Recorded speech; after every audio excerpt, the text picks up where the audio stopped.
Hello. Today's been an interesting day on, believe it or not, social media. Imagine that. So, my glasses they were a little too high. Anyway, so getting to know somebody again after 30 plus years of not knowing each other. And we're getting to know each other not face to face. So the majority of our conversations so far have been through like videos. Like I'll leave her, like she'll leave me a Snapchat, I'll leave her a Snapchat, whatever. So we can actually hear each other's tone, pace, and inflection and see our body language and the eye contact we make and stuff like that. But a lot of our communications also through text, which doesn't have the tone, pace, inflection, body language, eye contact. By the way, which was that's something that fascinates me actually, the human communication experience, as I call it. I'm sure I'm not the one that made that up. That's just what I call it. I've not ever heard anybody use it. I'm not saying I own it or nothing. Come on, stupid.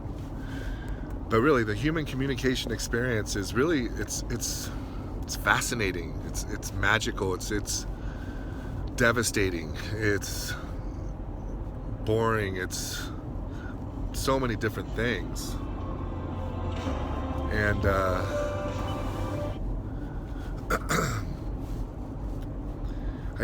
I started doing this personal study of mine. I wanted to know what percentage. Okay, the reason why I got so interested in it was about 8 years ago when I joined Facebook. I noticed that when I just shared my true, honest feelings with somebody, just like I'm talking now, like in my mind, this is what it sounded like as I was typing it. But somehow when it got to the other person's Facebook comment page, other people would read it, and they would read it with their tone, pace, and inflection. And most people are, I'm discovering, a lot of people are angry. They're mad because they have to work so hard, and when they see other people just kind of like not working as hard as they are to survive, they get mad at them too. And I noticed that they're really angry at like people like me, who I retired in 2006 with hardly any money, really, with no money actually. And I just, the choice that I made was so I could be with my family, so I could enjoy life, so I could do the things that I want to do instead of the things I had to do. So for people like me who choose what they want to do rather than the things that they have to do, to a person who chooses what they have to do, they get mad at me. And they get mad at people like me. And I'm discovering it's mostly the conservative that gets really mad, because they're the ones that have bought into the system like hook, line, and sinker. They're good worker bees like I used to be.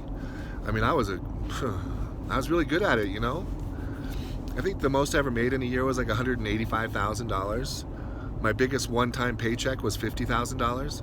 I was good at being a corporate whore. I was a good worker bee. I was on time. You know what I mean?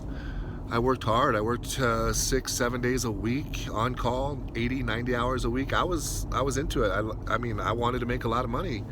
But one day it dawned on me that that's not what I wanted. Through the grace of whatever you want to call the thing that created everything that we're experiencing or designed it, you can call it a designer, you can call it a creator, you can call it God, whatever you call it, spirit, universe. I mean, Jesus, I hear all these stupid names. I don't mean it disrespectfully when I say stupid names. To me, the thing that created and made all of this, it doesn't matter what you call it. So, it's cool. Some of them are, I don't know, some of them are trying too hard to be creative, it seems, but it doesn't matter. Whatever you call that thing, it tapped me on the shoulder one day and it said, "Hey Jeff, this is not what you wanted. Don't you remember when you were 12, 13 years old? Don't you remember when you were at Yosemite hanging out with Megan Stewart, who used to live at 5 Shasta Lane in Menlo Park, California? The girl that you were a pen pal with until you were 21? Don't you remember that conversation you two shared at the campfire in Yosemite about what you wanted to do when you were older? Well, this ain't it, bro. What you're doing ain't it." And I'm like, I feel so grateful that I was reminded what it is that I wanted to do. And what it is that I wanted to do, that people just didn't understand, I wanted to travel and camp. That's all I wanted to do, and have a family. So I did it for 4 or 5 years, whatever. That's what we did. It was amazing. But anyways, I remember back when Trinity was 2 and Zane was 1, and we were at camping, and the people would leave on the weekends, and the people would come up to me and say, "Hey man, aren't you guys leaving?" And we say, "No, we're on a permanent vacation," like the song from Aerosmith. That's our life. We're on a permanent vacation. This is what I choose. And they would get so mad. Like, who are you to deserve all that? Why, shit, I got to go back to work and blah, blah, blah. And I used to say to them, no, you don't. You don't have to. You're choosing to. You don't have to. Anyway, so the ones that choose freedom over corporate whoredom, they're the ones that are living the song that everybody who's living corporate whoredom is singing in their car. Born to be wild. They love that song. It's their anthem. But when they actually get face to face with somebody who's living wildly, they get pretty mad. Trust me, I just know this from experience. I've been, 2020? I got 14 years of experience in what I'm talking about how I'm treated. So trust me. And it's not, I believe that we're all perfect. So you can't say I'm judging anybody, because I'm not. I believe we're all perfect. Sometimes we make imperfect choices, but hey, whatever. But I believe we're all perfect, and I believe what Jesus said, "Judge not, and ye shall not be judged." I believe that. And beliefs are powerful. Anyway, back to this whole thing about me being excited and fascinated about the human communication experience. I haven't forgotten. I started doing a research, like just mental research. Come to find out, my brain works in this really cool, interesting way. It's really neat. I didn't understand it for so long. ADHD, ADD, whatever you wanted to call it, this and that. I am dyslexic. It's crazy. Anyways, once I figured out my learning style, once I figured out who I am up here, man, I like it. It's cool. Once I get off all the drugs and shit. Anyway, alcohol especially. Ooh, you got to quit the alcohol, folks. I mean, unless you're doing like a glass of wine a night, whatever. But Jesus. The abuse of alcohol. It's insane in this country. So, when I was on Facebook in the beginning, I noticed that people were receiving me like, "Jeff, you're a dick, man. Why are you so mad? What's wrong with you, dude? You're a fucking idiot." I mean, really, like, it was bad. Like, at first it hurt my feelings. I didn't understand. So I was like, okay. So let me see how much of the communication experience is actual data. You know what I mean? Like the actual words. Well, in my own personal study, I came up with about 10%. It was about 10%. So if you text somebody, they're only getting 10% of the communication from you. That's it. That's all the words mean. 90%, actually, it turns out that it's higher. I was actually off. After I did my study, I went and said, I wonder if anybody else has done this study. Anyways, the common percentage now that they say is 92 and 8. The actual texts of communication, actual words that we use, only represent 8%. From my personal testing that I did, I came up with 90-10. So that's more accurate for me, for my engagements. So anyway, so when we send a text to somebody, there is no tone, there is no pace. Pace is how fast we talk.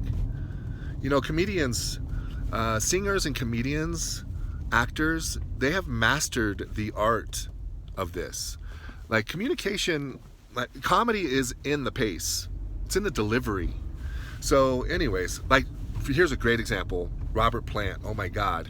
If you just read the song Stairway to Heaven, if you just read it without it's impossible for us who've heard it to not put a little bit of that into it. But if you just read it like blah, blah, blah, blah, blah, blah, blah, blah, blah, it's pretty boring.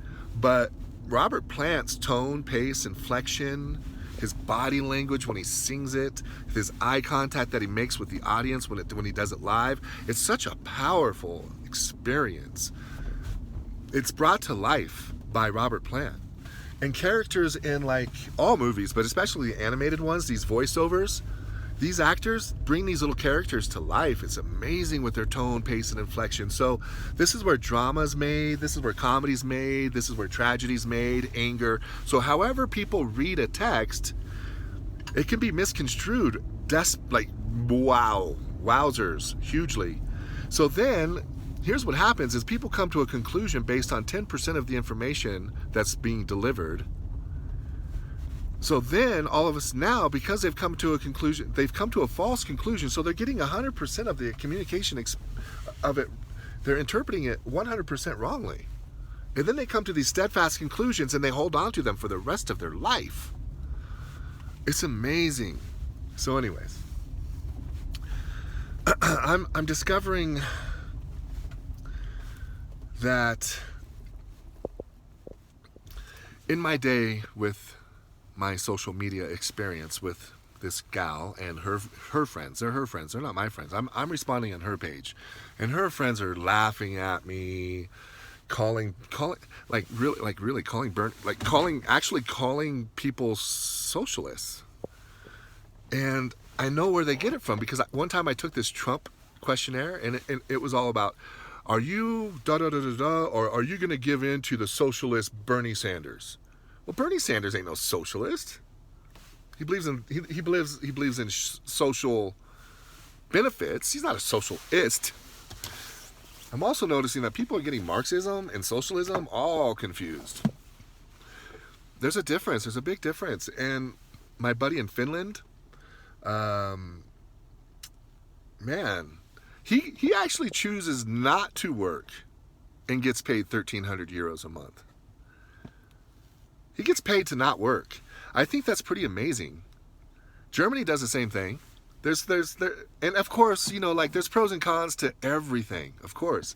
But let's put humanity first.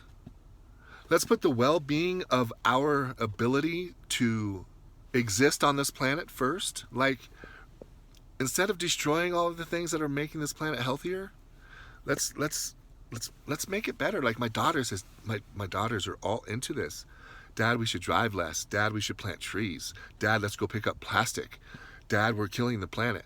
And I had to explain to my daughter that the planet has survived for billions of years, and we're not killing the planet. We're killing the ability to inhabit the planet is what we're doing. The planet's going to survive. It's survived so much. There's save the planet, my ass. Save the ability for the human to live here.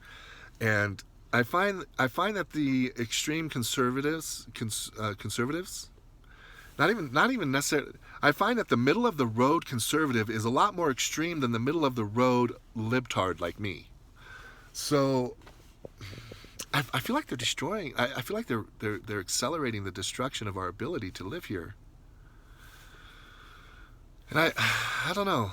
I sure hope that the people can can get through this division and get united again, because these politics, it's really showing its ugly head as the tool of the divide and conquer machine.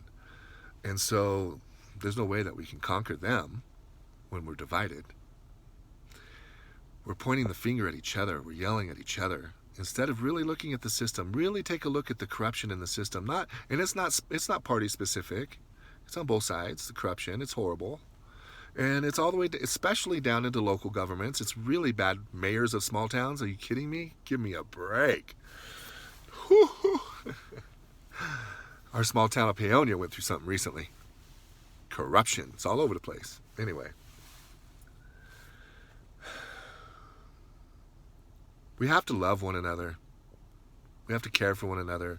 And love isn't always what people think. It's not nice. It's more powerful than nice. And I'm not interested in nice. We got to love each other. And that means being strong. Holding each other accountable. Holding ourselves accountable. Be autonomous in your love. Yeah. Anyways, I got to go pick up my daughter. She's not feeling well. Peace.